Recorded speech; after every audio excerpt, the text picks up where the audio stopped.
I still remember the night I first heard about Randonautica. It was in early spring, just before the world started to feel unreal. I was sitting in my small apartment, the blinds half closed, the dull light of my laptop screen flickering against the walls. I'd fallen down a YouTube rabbit hole, the kind that starts with harmless urban legends and ends with videos that leave you staring at your reflection in the black screen afterward, wondering why you watched them in the first place.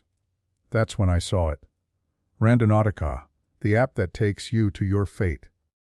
At first, I laughed. It sounded like a joke. Some app that uses random coordinates to send you on a quantum adventure. Please. But the video's thumbnail, a blurry image of someone's flashlight beam hitting a discarded doll covered in dirt, hooked me. The narrator's voice was calm, steady, and too real. He described how people had found things they weren't supposed to find: blood, stained bags, mysterious symbols, crying sounds in the woods, even bodies. By the time the video ended, the room around me felt heavier, darker, and somehow I already knew what I was going to do next. It was a Thursday night. I couldn't sleep, the hum of the fridge the only sound in the apartment. Out of sheer boredom, I opened the Play Store and typed Randonautica. The icon was simple, a little owl staring straight at me, its black eyes reflecting something unsettling. I downloaded it. When it opened, it asked me to set my intention. I hesitated. The idea was that your intention influenced where the coordinates would take you. If you thought about love, maybe you'd find a heart drawn on a wall. If you thought about fear, well, I remember smirking when I typed it in ENTENTIINT, something truly disturbing. The app glitched for a second. The owl blinked. Then it gave me coordinates about 2.3 miles away, on the outskirts of town, near an abandoned industrial park I didn't even know existed. I stared at the map. Something about the red pin made my stomach twist. But curiosity, that stupid, relentless curiosity, pushed me out the door. It was cold. My breath fogged in the air as I started my car, the streetlights flickering in the distance. The roads were empty. Even the stray dogs that usually haunted the neighborhood had vanished. My phone's GPS arrow crawled across the map, guiding me past warehouses, cracked asphalt, and fields of overgrown weeds. When I reached the spot, I parked near a rusted chain link fence. Beyond it was nothing but darkness, and the faint outline of a half-collapsed building. I hesitated before stepping out. The silence felt wrong. No wind, no crickets, just nothing. I followed the coordinates deeper into the property. My flashlight beam cut through the dark, illuminating bits of broken glass, rusted pipes, and graffiti that looked more like warning signs than art. Then I saw it. There was a black duffel bag half buried in the dirt. It looked heavy, like someone had dropped it in a hurry. Every instinct screamed at me to leave it alone, but the Randonautica pin was right on it. Exactly on it. I knelt down, brushing away the dirt with shaking hands. The zipper was half open. Inside were clothes, torn and soaked in something dark. At first, I thought it was mud, until I smelled it: blood. Thick, metallic, unmistakable. I stumbled back, my flashlight shaking in my grip. I wanted to run, but then something caught my eye. A small photo tucked in the side pocket. It was of 3 people smiling in front of a lake. A man, a woman, and a little girl. The image was warped, faded. But the background, it looked familiar. That lake was less than 10 miles from where I stood. I shoved the photo into my jacket pocket and ran back to the car, the sound of my footsteps echoing too loud in the night. But as I fumbled for my keys, I heard something move. Not an animal. Footsteps, slow, deliberate, getting closer. I turned the flashlight toward the sound, and it went out. Just like that. Darkness swallowed everything. Then, from somewhere near the building, came a whisper. I don't remember unlocking the door or starting the engine. All I remember is the panic, The way my hands slipped on the steering wheel as I tore down that cracked road, headlights bouncing wildly off the weeds. By the time I reached home, I was drenched in sweat. My phone screen was cracked, the Randonautica app still open. The owl icon blinking slowly. It said, "Thank you for participating." And below it, a new message popped up, "Would you like to go again?" I deleted the app that night. Or at least, I thought I did. Because the next morning, when I woke up, the owl icon was back on my home screen. And beneath it, a notification. "Your next destination is ready." I didn't sleep that night. Every time I closed my eyes, I saw that black duffel bag again. The blood-stained clothes, the faded photo of that family smiling by the lake, the whisper echoing in the dark. "You found it." Those words wouldn't leave my head. By morning, I had convinced myself it was all a mistake. Maybe it was some twisted art project, or the leftovers from a crime scene long forgotten. I told myself none of it meant anything. Until my phone buzzed. The owl icon blinked again on my screen, even though I was sure I'd uninstalled the app. The notification read, "Your next destination is ready. Set your intention." My stomach dropped. I held down the icon, ready to delete it again. But before I could, the screen flickered. For half a second, the owl's eyes glowed red. Then the app opened itself. No loading. No sound. Just coordinates. And beneath them, a caption. "Intention already chosen. Continue your discovery." I don't know what made me do it. Curiosity again. Or maybe the feeling that something was pulling me. Like the story wasn't finished yet. So I got in my car. The new coordinates led me toward the same lake from the photo. The drive took about 20 minutes, but the entire time I felt like something was watching me from the back seat. The air was thick, like breathing through wet cloth. When I finally arrived, the place looked deserted. The water shimmered under the gray morning light, and a wooden pier stretched out from the bank, half rotted and slick with moss. That's when I saw something nailed to the pier post. It was a Polaroid pinned with a rusted nail. The image was warped by moisture, but it was unmistakable. It was me, standing in front of the abandoned building from last night. The timestamp on the photo, 2:08 a.m. The exact time I'd been there. I felt a surge of nausea. My fingers went cold. Someone had been there, watching me, taking pictures. I ripped the photo off the post and turned to leave, and that's when I saw footprints in the mud leading into the forest. Small ones. A child. They led straight into the trees. I followed them. I don't know why. Maybe because I thought they'd lead to answers. Maybe because some part of me couldn't look away from the horror anymore. The air grew still, the deeper I went. No wind, no birds. Just the sound of my shoes crunching the damp leaves. Then I saw movement ahead. A flash of white between the trees. I froze.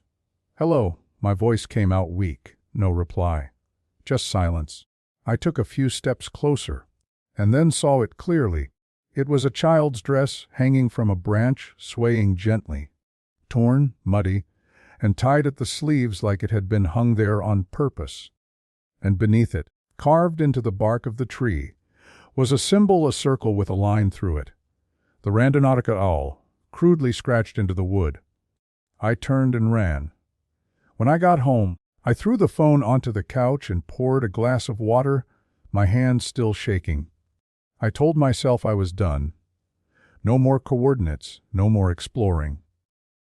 But when I looked at the phone again, the screen was on. The Randonautica app was open. Only this time, there were no coordinates. Just a live camera feed, showing the view from my apartment's front door. Someone was outside. I dropped the phone, my heart pounding so hard I could barely breathe. I grabbed the nearest object, a kitchen knife, and crept toward the window. The street was empty. Completely empty. When I finally picked up the phone again, the feed was gone. Just black. But before the screen went dark, I noticed something in the corner of the video. A shadow, standing still in front of my door, holding something small. It looked like a photo. I didn't move for hours. I just sat there, knife in hand, staring at the door. Every creak made me flinch. Then, around mid-afternoon, came a knock. 3 times. Slow, deliberate. I didn't answer. The knocking stopped. Silence returned. When I finally gathered the courage to look through the peephole, no one was there. But taped to the outside of the door was a folded piece of paper. My name was written on it in red ink. I opened it. Inside was a single photograph. The same picture of the family at the lake, only now their faces were scratched out. And beneath them, written in shaky letters, "We are not done yet." That night, I left every light in the apartment on. The shadows felt alive, like they moved when I wasn't looking. Around 10, I heard whispering again. Faint, behind the walls. At first, I thought it was neighbors. But the more I listened, the clearer it became. A man's voice, soft and calm, repeating, "Find us." I pressed my ear against the wall. And then, a child's voice joined in. "You brought us here." I stumbled back, heart hammering. My phone buzzed again, a new notification. "Coordinates updated, your home." That was when I realized the truth. The app wasn't taking me to random places anymore. It was bringing something back with me. I didn't sleep. I didn't even try. Every time I blinked, I saw those words again. Coordinates updated, your home. How could that even happen? How could I be the destination? The air in my apartment felt different that night, heavier, denser, like someone had turned down the oxygen. Every sound seemed amplified. The hum of the refrigerator felt like thunder, the faint tapping of pipes like footsteps in another room. And then my phone lit up again. The owl. Blinking. The notification didn't lead to coordinates this time. It led to a chat window. At first I thought it was a glitch. But as soon as I opened it, words began to type themselves on the screen. "You shouldn't have stopped." I froze. My thumb hovered over the screen. Then, shakily, I typed, "Who is this?" The reply came instantly. "You opened the path." "What path?" I wrote. No answer. Instead, my phone's flashlight turned on by itself, bright and blinding. I dropped the phone in shock. The light turned off, then back on. Then it began to flash in a pattern, 2 short bursts, 1 long. Over and over. I didn't realize until later that it was Morse code. When I recorded the flashes and translated them later, it spelled BLDYOU. My apartment was old, one of those buildings where every corner creaks. There was a narrow crawl space below the bedroom floor, sealed years ago. I'd always ignored it. Until now. The boards near my bed were uneven. I knelt, running my hand over the edge, until I found one that felt loose. With a screwdriver, I pried it up. The smell hit first, rot, damp wood, and something sour, like old meat. I shined my flashlight down. There was a space about 2 feet deep, lined with insulation and dust. And in the middle of it was another black duffel bag. I stopped breathing. Slowly, I reached down and pulled it out. My hands were trembling so badly that I could barely grip the zipper. There wasn't blood this time. It was a phone, old, cracked, its battery light still blinking weakly. I pressed the power button. It came to life, and immediately opened to the Randonautica app. But this one was different. The owl's eyes were moving, tracking me. Then a distorted voice came through the speaker. "We found you?" I threw the phone across the room. It hit the wall, the screen shattering. But even shattered, the voice kept playing, muffled and broken. "You brought us home. You... And then silence. I must have sat there for an hour, staring at the cracked phone, unable to move. Then the light from the hallway flickered. The air grew cold. I turned toward the doorway and froze. Something was standing there. A tall, human shape, but wrong. Its limbs are too long. Its head tilted in an unnatural angle, like it was studying me. I could barely make out its features in the half-light. Just 2 hollow eyes and a face that seemed to stretch as it leaned closer. I blinked, and it was gone. I thought I was losing my mind. Maybe I was. But when I turned back to my phone, the Randonautica app had reopened itself. The screen showed a live map, the little blue dot pulsing, my location. Then another red dot appeared, moving toward mine. I ran. I grabbed my jacket, my keys, my wallet, and bolted out the door. I didn't care where I went. I just needed to move. The streets were empty again, the city silent under a low fog. I drove aimlessly for almost an hour before stopping at an all-night diner by the highway. It was nearly empty. The only sound was the hiss of the coffee machine and the murmur of a radio playing an old love song. I sat in a booth and ordered black coffee, trying to steady my hands. Then my phone buzzed again. I turned it over, but it wasn't my phone. It was the cracked one from the duffel bag. It was lying on the seat beside me. I hadn't brought it. The screen flickered, and a video began playing automatically. It was grainy, dark, but I recognized what I saw as my apartment. The same hallway, the same couch, the same bedroom. The video was from inside, recorded while I had been gone, and at the end, something appeared in the frame. The same shadowy figure standing over my bed, holding a phone up to the camera. The timestamp read 2:07 a.m. 1 minute before I left. I wanted to destroy both phones, smash them to pieces. But before I could, another notification popped up. This time from my own device. New file received. Find them. MP4. I didn't open it. I refused. But curiosity always wins, doesn't it? The video was only 5 seconds long. It showed the inside of a dark tunnel, water dripping from the ceiling. The camera panned slowly, revealing something drawn on the wall, that same owl symbol. Then a voice whispered, "This is where it ends." And below the video, a new set of coordinates appeared. I don't know what compelled me to go. Maybe the same thing that makes people look over their shoulder in the dark, even when they know they shouldn't.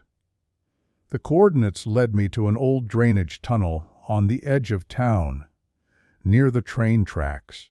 The entrance was overgrown, covered in vines.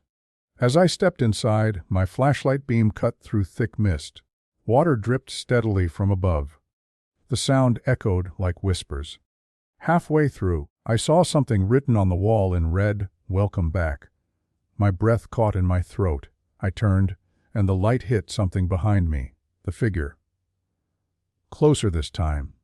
Its skin was pale, its mouth stretched too wide. It tilted its head again, like it was listening.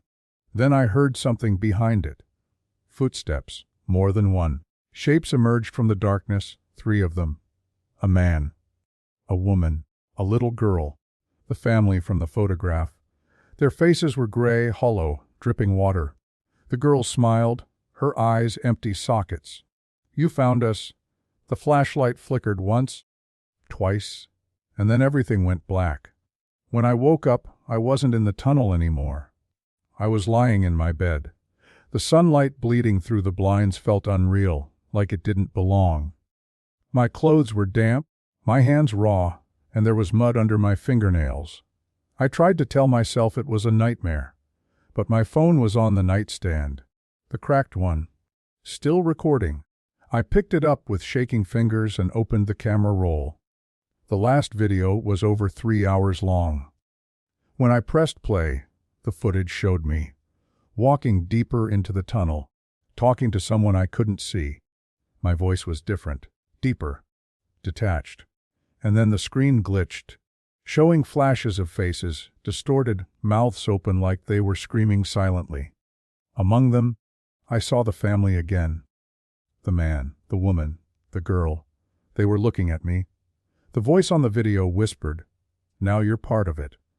I deleted the file immediately, or tried to, but it wouldn't go away. Every time I hit delete, it reappeared, renamed slightly. Find me 2, MP4, find me 3, MP4, find me 4, MP4, endless copies. Then I realized something else. The video was streaming live. When I checked my notifications, I saw messages flooding in from people I didn't know. "Is this real? Bro, are you okay? I saw her behind you." What's that thing crawling on the ceiling? Somehow, my phone had gone live on multiple platforms. Thousands of people were watching. The feed showed my apartment in real time. But when I looked around, the angles didn't match. The stream showed things that weren't there. Dark shapes moving in the corners.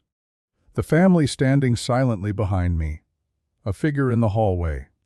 And the worst part, every time someone typed a comment, the figure turned slightly toward the screen, as if it could see them too. Then the live chat froze. All messages vanished except one. Randonautica official final coordinates ready. Below it, a location appeared, one I knew all too well. The lake. I don't remember the drive there. Just the dull, endless hum of the road, and the feeling that the sky itself was watching. When I arrived, fog hung low over the water. The pier creaked under my weight as I walked to the end. On the wood lay 3 objects, the photo of the family, my phone, and a small black owl charm carved from stone. When I picked up the charm, I heard whispering again, hundreds of voices overlapping. Find us? Stay. Don't leave yet. Then, from the water, came a sound, slow ripples spreading outward, as if something large was rising from below. I took a step back. Then another, but my phone lit up on its own.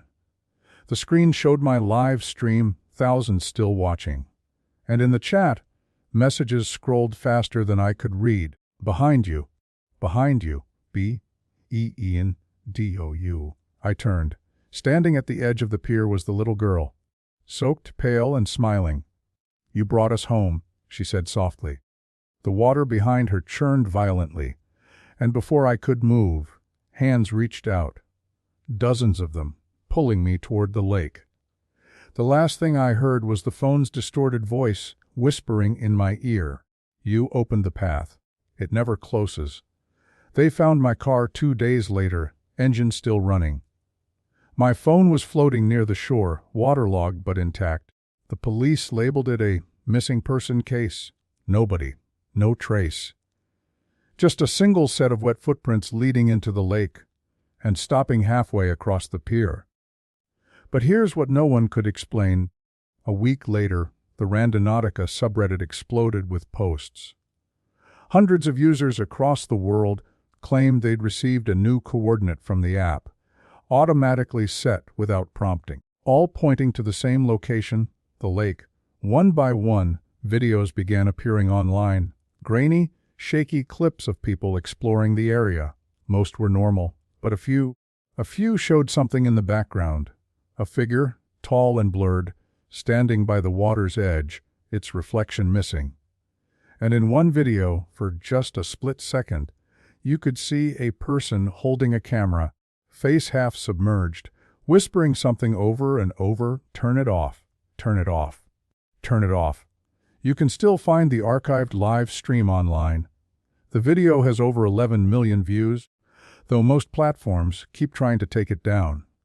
If you look closely at the final frame, just before it cuts to black, you can see the reflection in the lake.